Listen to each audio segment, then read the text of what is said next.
Assalamualaikum warahmatullahi wabarakatuh. Perkenalkan, nama saya Nafi Ahmad Fauzi dari Prodi DKV NRP 212111003. Di sini saya akan menjelaskan semiotika menurut Charles Sanders Peirce. Semiotika adalah logika linguistik tanda berkaitan dengan objek, klasifikasi tanda, dan ada 10 macam tanda menurut Charles Sanders Peirce. Klasifikasi tanda berdasarkan ground coalition, yang berarti kualitas suatu tanda. Sintensi dari aktualitas atas suatu tanda. Negisin, norma yang terkandung dalam tanda berdasarkan objeknya. Ikon tanda menyerupai bentuk asli. Indeks tanda yang berkaitan sebab akibat.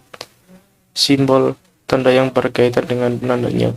Berdasarkan inner pattern ritme, tanda ritme adalah tanda yang memungkinkan ditafsirkan makna yang berbeda-beda. Desensik atau disinsik adalah tanda yang sesuai dengan fakta. Argumen adalah tanda yang berisi alasan tentang suatu.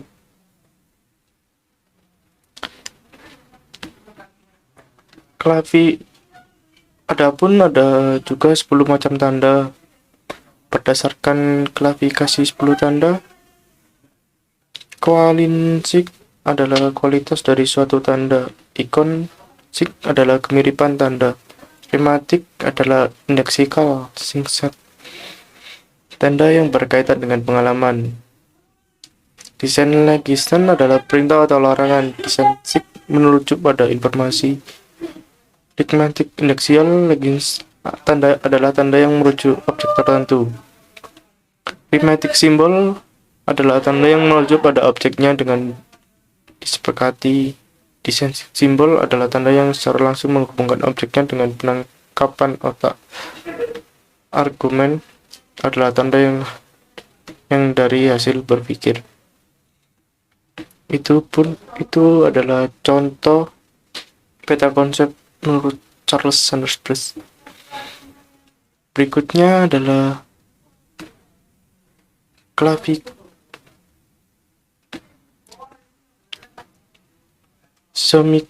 klasifikasi dari poster semiotika tanda verbal dan tanda visual dalam poster Stokholm. Poster biasanya dipasang-masang di tempat yang ramai dan strategis lantaran sifat yang mengajak. Sangat penting untuk menempatkan poster di tempat yang mudah terlihat. Hal tersebut juga terjadi. Poster juga sebagai media iklan.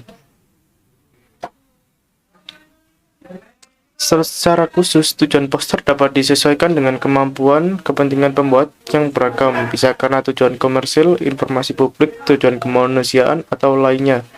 Seiring berkembangnya zaman, poster tak hanya tersedia dalam bentuk cetak saja, tetapi juga online. Adapun menurut Nana Sujna dan Ahmad Rifai poster adalah kombinasi visual dari desain yang kuat dilengkapi dengan warna-warna pesan bertujuan untuk menangkap perhatian masyarakat yang melihat serta menanamkan ide. Yang berarti dalam ingatannya adapun beberapa pendapat tentang pengertian poster. Ciri-ciri poster. Poster menyampaikan penyampaian informasi.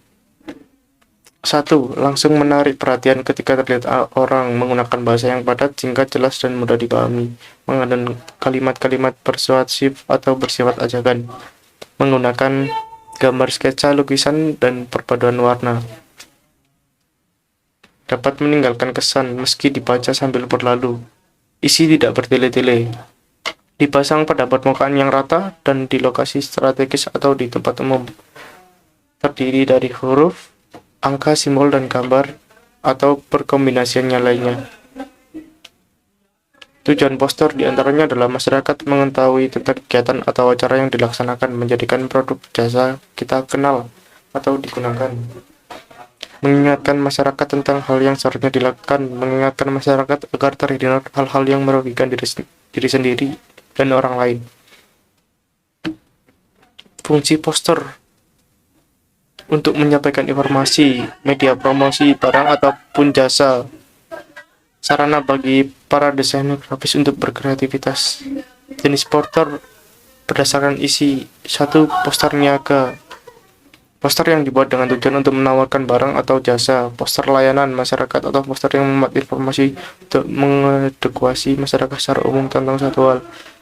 Poster kegiatan memberitahukan tentang suatu kegiatan yang akan diselenggarakan. Poster pendidikan, poster yang memiliki tujuan untuk mendidik masyarakat dengan dunia pendidikan dan dipasangkan di sekolah-sekolah. Dalam hal ini kita membahas tentang poster jenis layanan masyarakat yang berjudul Stop Bombing Us. Poster di atas berjudul Stop Bombing Us yang dalam bahasa Indonesia berarti berhenti membom kami, dan terdapat gambar isi dari gambar botol plastik. Dalam hal ini, poster ini merujuk pada masyarakat di seluruh dunia agar menggunakan botol plastik secara bijaksana di alam. Mengapa karena botol plastik tersebut sangatlah susah terurai hingga dapat terurai selama 50 tahun sampai 100 tahun.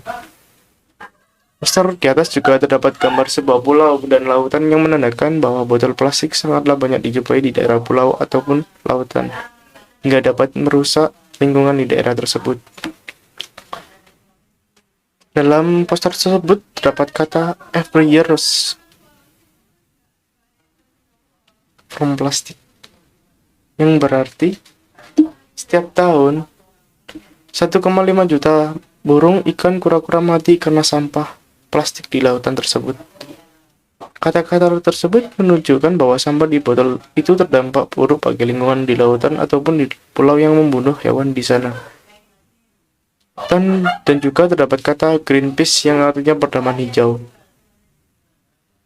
Dalam kata tersebut mengandung makna yang cukup banyak yang sangat berarti di poster itu.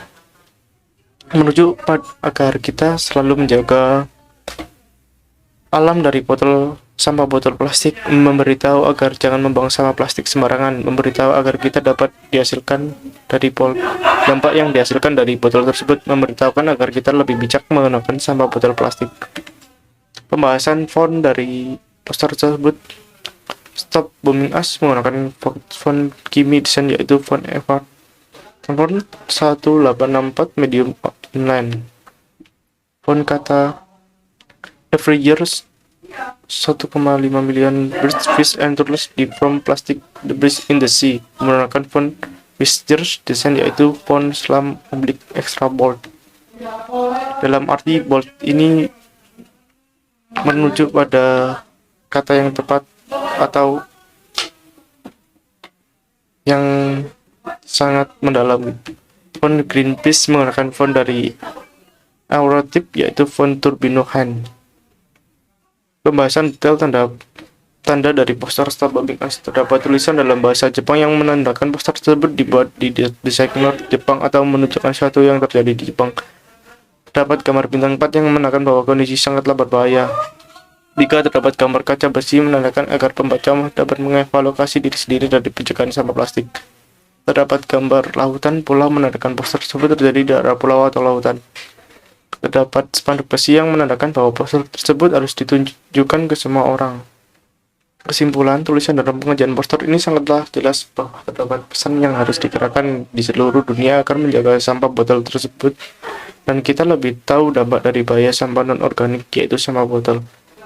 Kita juga lebih tahu untuk memahami isi dalam poster atau makna dalam poster tersebut. Berikutnya, Coin Operated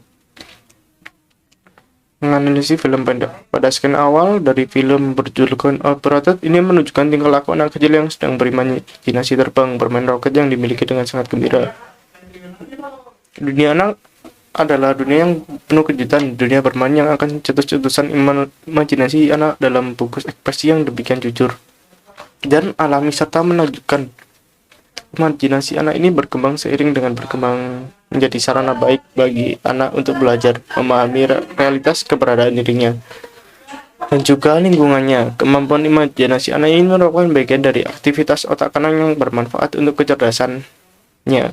Makna dari anak perlu untuk berkembang dengan berimajinasi dari sebuah permainan apapun dan bisa menyayangkan yang imajinasi tersebut. Scan kedua ini menunjukkan ketika anak sedang bermain, ia terkejut melihat ada sebuah roket yang besar dan dia optimis untuk bisa mengendarinya. Hal ini menunjukkan anak akan lebih terpacu untuk berkembang jika melihat ada benda yang sesuai imajinasinya. Makna sebuah benda yang tampak nyata sangat perlu untuk memperkuat imajinasi anak. Scan 3 menunjukkan gambar koin 5 yang terdapat bermain dalam sebuah mainan roket. Hal ini yang didapatkan dari perkembangan anak adalah dia harus memiliki sebuah pengorbanan jika ingin melakukan sebuah pencapaian. Ketika dia bermain, ia hanya memiliki satu koin saja. Hal ini membuat anak tersebut merasa kecewa karena permainan dari roket itu tidak sesuai imajinasinya. Makna dari scan 3 ini, terkadang sebuah imajinasi atau keinginan kita tidak sesuai dengan apa yang terjadi. Scan 4, ketika ia merasa kecewa bermain roket, dia berambisi untuk memperoleh banyak koin agar bisa terbang bermain roket. Ia digunakan dengan melihat tulisan lemons. Ia memiliki ide untuk membuka usaha lemon atau minuman dari sebuah buah melon. Lemons. Makna dari scan 4 ini adalah sebuah ide untuk memperoleh apa yang diinginkan dapat diperoleh dari kalimat kecil apapun. Scan 5. Sang anak tersebut membuka usaha untuk mendapatkan koin dengan banyak agar bisa mewujudkan impian yang terjadi. Impian tersebut dengan usaha anak itu mulai menabung untuk mendapatkan koin yang banyak. Maknanya adalah impian yang diinginkan harus dengan bekerja keras. Seiring berjalannya waktu, anak tersebut tumbuh dan hingga sampai tua berjalan demi mewujudkan impian tersebut. Anak tersebut terus menabung sampai tua agar impiannya tercapai. Makna yang terjadi adalah apa yang kita lakukan dengan konsisten akan terwujud jika kita terus berusaha. Scan 7. Si kakek mulai membawa koin yang dikumpulkan ini berpuluh-puluh tahun ke roket yang ia temui waktu kecil. Makna usaha yang dilakukan seorang akan membawa hasil jika dilakukan dengan tekun. Scan 8, si kakek mulai menyalakan roket tersebut dengan ekspresi yang sedih dikarenakan hasil dari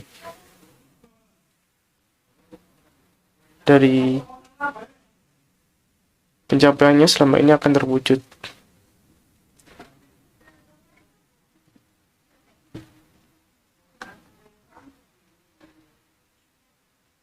Scan 9, lihat sebuah kebahagiaan si kakek dari hasil pencapaiannya terwujud dan dapat diterbangkan ke langit. Maknanya adalah impian selama ini dari waktu kecil dapat diperoleh jika kita rajin dan tekun. Suatu saat impian itu terwujud. Anak tersebut menghabiskan seluruh hidupnya untuk bekerja keras sampai mencapai impian hingga tua. Kesimpulannya, dari mengenai film pendek tersebut kita memperoleh makna dari sebuah tanda imajinasi yang diberikan kita dapat membuat pencapaian tersebut dari sebuah tanda di jalan yang mungkin kita anggap sepele. Padahal itu akan bisa tercapai jika kita bersungguh-sungguh dan konsisten terhadap semua apa yang kita lakukan selama ini.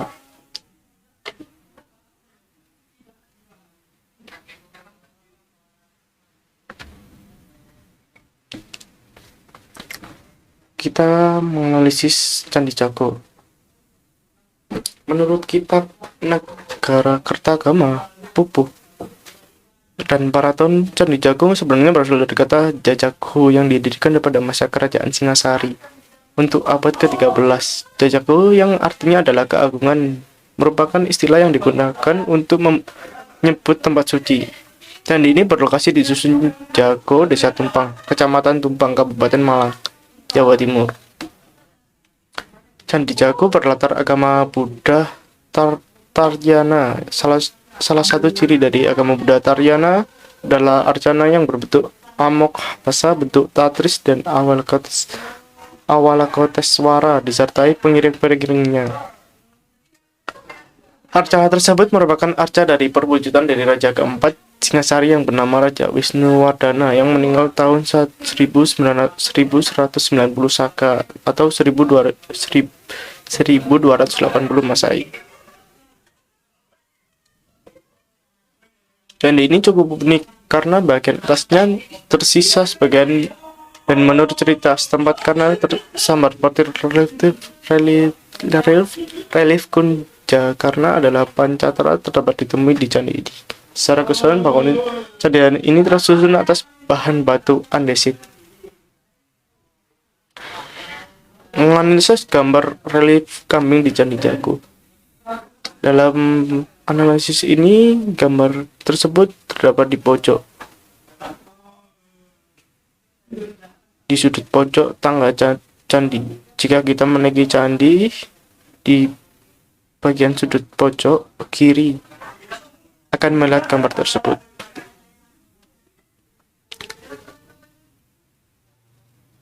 Dalam gambar ini, kita melihat seekor dua kambing dan seekor monyet.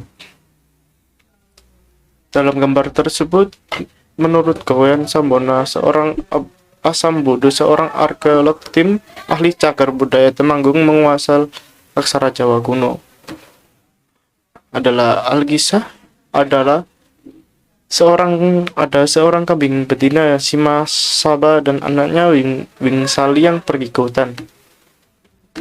Seekor harimau mendatangi mereka, tetapi ia belum pernah melihat kambing. Lalu ia digertak oleh si kambing. Saba pun berkata bahwa ia biasa menghabiskan 10 harimau dalam sekali makan.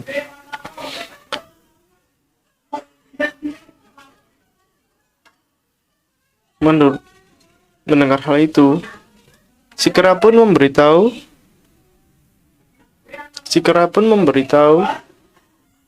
si harimau bahwa makhluk itu pastilah si Masaba, temannya dahulu. Ia pun mengajak si harimau kembali menemui Masaba. Karena masih merasa takut, maka si harimau minta agar ekornya diikat pada seekor si kera. Kera pun menyetujui hal itu. Maka dengan ekor yang diikat, yang saling terikat, kedua hewan itu mendatangi si Masaba dan anak-anaknya di padang rumput. Melihat kedatangan si kera dan si harimau, maka Masaba berkata, "Untunglah kau tidak melupakan janjimu dahulu ketika kalah bertaruh. Kau akan membawaku 10 harimau, meskipun baru 1 ekor, namun tidak apalah, untuk saat ini lekas bawalah kemari untuk kumakan." Mendengar perkataan si Masaba, takutlah sang harimau dan ia pun melarikan diri, namun karena ekornya masih terikat dengan ekor si kera, maka kera pun ikut tertarik. Kedua binatang itu pun masuk ke jurang dan mati. Makna dari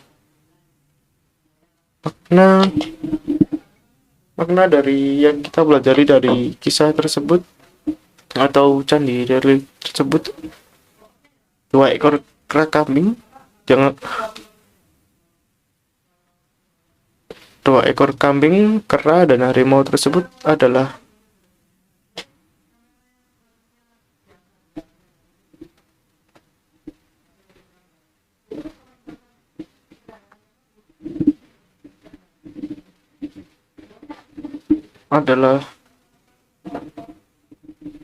janganlah kita membuat pertaruhan dan janji karena itu akan menimbulkan masalah atau mencelakai diri sendiri dalam pertarungan tersebut. Sekian dari presentasi saya, Hanafi Ahmad Fauzi. Jika banyak salah kata dalam penulisan kata atau presentasi kali ini, mohon dimaafkan. Wassalamualaikum warahmatullahi wabarakatuh.